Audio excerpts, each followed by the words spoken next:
My wife said, "I'm pregnant by your brother, deal with it." I said, "Congratulations." Then I revealed the vasectomy he had 5 years ago. When the real father turned out to be her sister's husband, the entire family imploded at Thanksgiving. I, 32 male, was sitting in our living room when Rochelle, 30, my wife of 6 years, walked in with this smug look on her face. We'd been having problems for months. Dead bedroom, constant fighting about money, her spending every weekend at her sister's place. I was actually planning to suggest counseling. "We need to talk," she said, sitting across from me instead of next to me. Red flag. I'm pregnant. My first thought was confusion because we hadn't been intimate in 3 months. Before I could respond, she continued. "It's Damon's. Damon, my younger brother. 29 years old, successful contractor, recently bought a house. The brother who'd been my best man at our wedding." She sat there with her arms crossed, actually looking proud of herself. "I know this is hard for you to hear, but Damon and I are in love. Have been for months. You're just gonna have to deal with it." I stared at her for maybe 10 seconds. Then I said, "Congratulations." Her smug expression faltered. "That's it? Congratulations? What else should I say? You're having a baby. That's wonderful news. You're not angry?" "Oh, I'm something, but mostly I'm confused about the logistics." "What logistics?" "Well, Damon had a vasectomy 5 years ago." The color drained from her face. "What? No, he didn't." "Yeah, he did. Remember when he dated Cassandra, the one with 3 kids who wanted more? He got snipped because he never wanted children. I drove him to and from the procedure." "You're lying." I pulled out my phone, scrolled through old photos, found the one of Damon holding a bag of frozen peas against his crotch, giving a thumbs up. May 2019, he sent this to our group chat. Made jokes about being shooting blanks for weeks.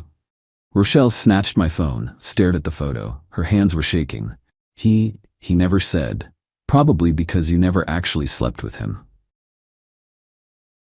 Update 1. So after dropping that bomb, Rochelle went ballistic, screaming about how I was trying to gaslight her, that Damon must have had it reversed, that I was making things up to hurt her. I texted Damon, "Rochelle says she's pregnant with your baby. Congrats?" He called immediately. "What? Bro, what the hell? I haven't even seen Rochelle since your birthday party in June." Put him on speaker. Rochelle tried to grab my phone, but I held it away. Damon continued, "Is this why she kept DMing me weird stuff? I blocked her on Instagram last month because she was sending thirst traps." "You blocked me?" Rochelle screeched. "Rochelle, what is wrong with you? You're married to my brother." She hung up on him. The next morning she tried a different approach. Made me breakfast, first time in a year wearing lingerie at 7 a.m. "Baby, I was confused. The pregnancy hormones are making me crazy. It's your baby. I just panicked. We haven't had sex since August." "That's not true. Remember that night after Zoe's wedding?" "Zoe's wedding was in July. It's November." She did the math in her head. "I meant September, Labor Day weekend." "I was at a work conference in Labor Day. You went to your sister Gwen's beach house, remember?" Another face color change. "Gotcha. How far along are you exactly?" Eight weeks. So conceived in early September, when you were at the beach house with Gwen and her husband Terrell." She stood up so fast the plate flipped, eggs everywhere. "I'm going to Gwen's." "Cool. Pack everything while you're at it." Update 2, y'all. The drama escalated quick. First, Rochelle's mom Desiree called me crying. "How could you throw out a pregnant woman?" She told me it wasn't mine. Actually said it was Damon's. She's confused. Pregnancy brain. "Desiree, she's been cheating. We both know it. You don't know that." "Actually, I do. I hired a PI last month when she started acting weird. Have photos of her meeting someone at hotels. Multiple times. Silence. Then, you spied on her?" "I suspected she was cheating. I was right." She hung up. Then came the family group chat explosion. Rochelle added everyone. My parents, her parents, siblings, even cousins. Posted a long message about how I was abandoning her in her time of need and refusing to accept my own child. My mom responded first, "Didn't you just tell him it was Damon's baby?" "Rochelle, I was confused." Damon chimed in, "I'm sending everyone my vasectomy paperwork right now. I'm sterile, have been for 5 years." He actually did it. Posted the whole medical record. Rochelle's sister Gwen. "This is a private matter. Stop airing family business." Interesting reaction from someone who wasn't directly involved, right? That's when Rochelle's other sister, Imani, dropped a bomb. Gwen, didn't Rochelle stay with you guys for like 3 weeks in September? Gwen left the chat. Terrell, Gwen's husband, left the chat. Rochelle left the chat. My dad, Thanksgiving is gonna be awkward. Update 3. Got a call from Terrell. First time he'd ever called me directly. We need to talk, man to man. Met him at a sports bar. Dude looked rough. Bags under his eyes, hadn't shaved, wearing the same clothes I'd seen him in on his Instagram story 3 days ago. Did you know? I asked. Not until the group chat.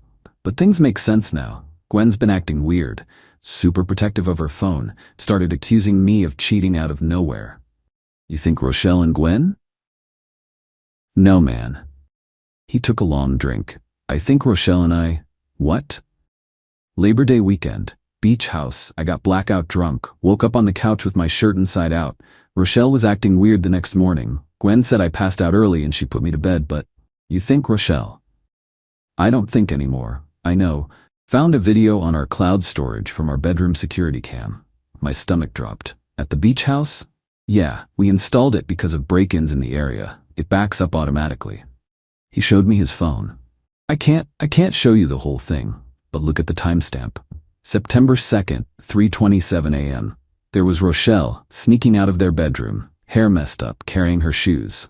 Gwen was passed out on Xanax and wine. She takes anxiety meds, heavy sleeper when she mixes them. So Rochelle waited until we were both out and… He couldn't finish. That's assault, man, if you were that drunk. Try explaining that to anyone. Guy claiming a woman assaulted him while his wife was in the same bed? We sat in silence. The baby's probably mine, he finally said. Timeline matches. What are you gonna do? Hell if I know. But Thanksgiving dinner is tomorrow at Gwen's mom's house. Everyone will be there. You still going? Oh, I'm going, and I'm bringing receipts. Update 4. I wasn't planning to go to Thanksgiving. It's hosted by Rochelle's family every year, and given everything, seemed best to skip it. But then Damon texted our group chat. Bro, you have to come. Terrell just told me something. Trust me. Then my mom called. Desiree specifically requested you come. Says Rochelle has something important to tell everyone. Against my better judgment, I went. Walked in to find the most tense room I've ever experienced. Rochelle sitting next to Gwen, whispering furiously. Terrell at the opposite end of the table, drinking straight bourbon. Damon next to my parents. Various aunts, uncles, cousins, all sensing drama, but not knowing what. Desiree clinked her glass. Before we eat, Rochelle has an announcement. Rochelle stood up, actually glowing with confidence. I wanted everyone to know that despite the challenges in my marriage, I'm blessed to announce I'm pregnant. Scattered congratulations. Some confused looks given the challenges comment. And, she continued, looking directly at me, I've decided to raise this baby with someone who actually loves me. Someone who's been there for me through everything. She grabbed Gwen's hand. My sister and I are moving in together. We're going to raise this baby as a family, with or without the deadbeat dad. Wait, what? Was she implying? Gwen looked confused but smiled.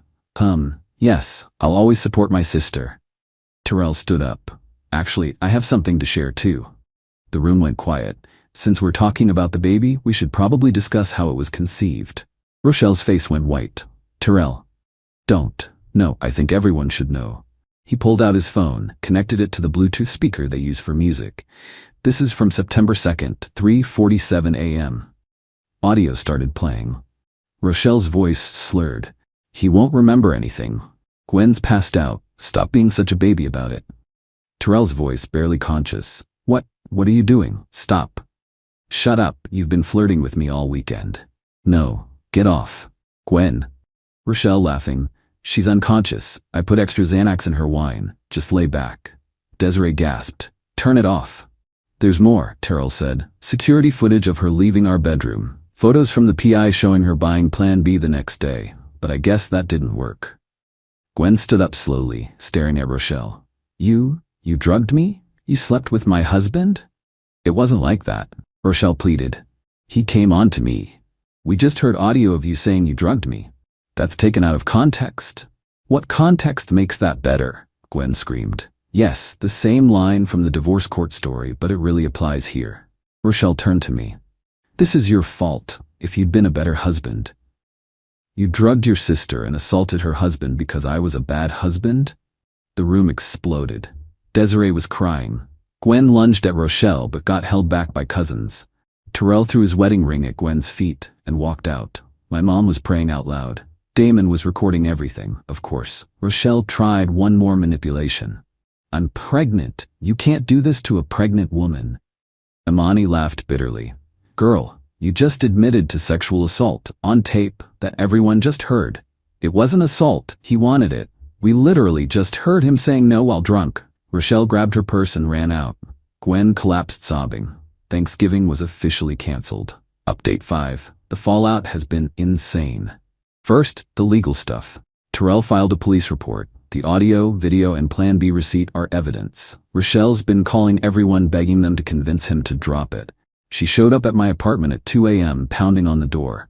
Please, you have to help me. They're saying I could go to jail. You drugged and assaulted someone. It wasn't assault. We were both drunk. You literally admitted to drugging Gwen. And Terrell was unconscious. He got hard. That means he wanted it. That's not how it works, and you know it. If I go to jail, what happens to the baby? That's not my problem. You're supposed to be my husband. Actually, the divorce papers you'll be served tomorrow say otherwise. She tried to push past me into the apartment. I blocked her. Rochelle, leave, or I'm calling the cops. You wouldn't dare. I started dialing. She ran. Then came the family division. Team Rochelle, somehow she has won. Her mom Desiree. She made a mistake, but family sticks together. Her aunt Tisha. Terrell probably led her on. 2 cousins who think men can't be assaulted. Team everyone else. Literally everyone else. Gwen filed for divorce and a restraining order against Rochelle. Posted on Facebook, finding out your sister drugged you to sleep with your husband is not how I plan to end 2024. The comments were brutal, but deserved. Update 6. Rochelle's entitlement reached new heights. She actually tried to sue Terrell for child support. Her lawyer dropped her after hearing the recording. She represented herself in family court, arguing that, regardless of circumstances, he's the biological father and needs to provide for his child. The judge looked at her like she had 3 heads. Ma'am, you're currently under investigation for sexual assault against the person you're trying to get support from. But the baby needs. Ma'am, I strongly suggest you focus on your criminal case. She then pivoted to trying to get me to pay support, claiming we were still married when conception occurred, so I'm the presumptive father. My lawyer shut that down quick. My client has texts where you explicitly stated it wasn't his child. Also, the timeline proves he was in another city during conception. But the peak entitlement? She started a pregnancy blog called Thriving After Betrayal, where she painted herself as a victim of everyone abandoning her in her time of need. She actually wrote, "Society has failed pregnant women who make difficult choices in pursuit of love." Someone found it and posted screenshots to Twitter. The ratio was beautiful. Someone commented, "Difficult choices equals drugging your sister and assaulting her husband? Girl, seek help." The blog lasted 72 hours before getting taken down for violating community guidelines. Update 7. Christmas was approaching, and Rochelle went full nuclear. She created fake texts between me and her, making it look like I was threatening her. Posted them on Instagram with a long caption about escaping domestic violence. Problem? She's an idiot with technology. The timestamps were from times I was provably at work, presenting to 50 people. Also, she used the wrong phone number format. My area code was wrong. I didn't even have to defend myself. Internet detectives tore it apart in minutes. Someone found the app she used to create fake texts and posted a tutorial showing how she did it. Her account got banned for spreading false information. Then she tried to break into Gwen's house to get her things. She never lived there. Gwen's Ring camera caught her trying to jimmy the window at 3 a.m. She was wearing a baby-on-board shirt, as if being pregnant gave her breaking and entering privileges. Cops arrested her. She told them she was retrieving her property and that Gwen stole her baby's father. The officer, according to the report, "Ma'am, you can't break into someone's house regardless of your relationship drama." She got released on bail. Desiree paid it, but now has charges for attempted burglary, violation of restraining order, plus the pending sexual assault investigation. Her response? Posted on her mom's Facebook that the system is rigged against pregnant women. Update 8. Here's where everyone stands now. Rochelle, currently living with her mom, who's the only person still defending her, facing multiple criminal charges, still pregnant, still delusional. Tried to start a pregnancy support fund that raised $73, all from her mom's church friends who don't know the full story. When someone posted the recording in the comments, donations stopped. She's been banned from all family events. Amani told me she tried to crash their cousin's birthday party and got physically removed by security. The cousin hired security specifically because of her. Gwen, in therapy, staying with Amani. Divorce proceedings moving fast since Terrell isn't contesting anything. She posted one public statement. I lost a husband and a sister in the same moment. The betrayal from both is unbearable, but at least Terrell was unconscious. Rochelle was stone cold sober when she decided to destroy me. Living with his brother, also in therapy. The DNA test confirmed he's the father. He's already stated he wants no custody and will sign away rights. His lawyer is pushing for prosecution on the assault charges. He told me, I can't even look at anything from that weekend without feeling sick. Me, divorce finalized in record time thanks to her admission of infidelity and the criminal charges. She got nothing except her personal belongings and her car, which got repossessed last week because she hasn't made payments in 3 months. Started dating Quinn, a teacher from my gym who thinks the whole story is insane. She jokes that she's glad she's an only child so there's no sister to worry about. Damon, still traumatized that Rochelle tried to baby trap him when he's literally sterile, has provided his medical records to 3 different lawyers as evidence. Started a Reddit thread called, My Sile tried to claim I got her pregnant even though I had a vasectomy. That went viral. The baby, this is the saddest part, due in May, will likely be born while Rochelle is either on trial or in jail. Terrell wants nothing to do with it, understandably. Rochelle's mom says she'll raise it, but she's 67 with health issues. The family is completely fractured. There won't be any more joint Thanksgivings. Christmas is canceled. Rochelle's actions destroyed multiple relationships in one selfish moment. Final update. The trial was last week. Didn't go well for Rochelle. She showed up to court 6 months pregnant, wearing a maternity dress that said blessed across the belly. Her lawyer, public defender because no one else would take her case, looked defeated before it even started. The prosecution played the audio, the security footage, showed the receipts for Plan B, had testimony from the pharmacy clerk who remembered her because she was laughing about needing it because she did something stupid while drunk. Rochelle took the stand against her lawyer's advice, claimed it was consensual and that the audio was role play. When asked why Gwen was unconscious, she actually said, she always takes too much Xanax. That's not my fault. The prosecutor, but you admitted on audio to putting extra in her wine. That was a joke. Do you often joke about drugging people? I didn't drug Terrell. No, just your sister, so you could assault her husband. It wasn't assault, he climaxed. The judge had to call a recess because several jury members looked physically ill.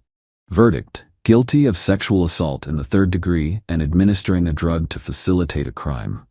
Sentencing is next month, but her lawyer says she's looking at 2 to 4 years. With the baby due in May, she'll likely give birth in custody. Desiree had a complete breakdown in court, screaming that the system is destroying a mother.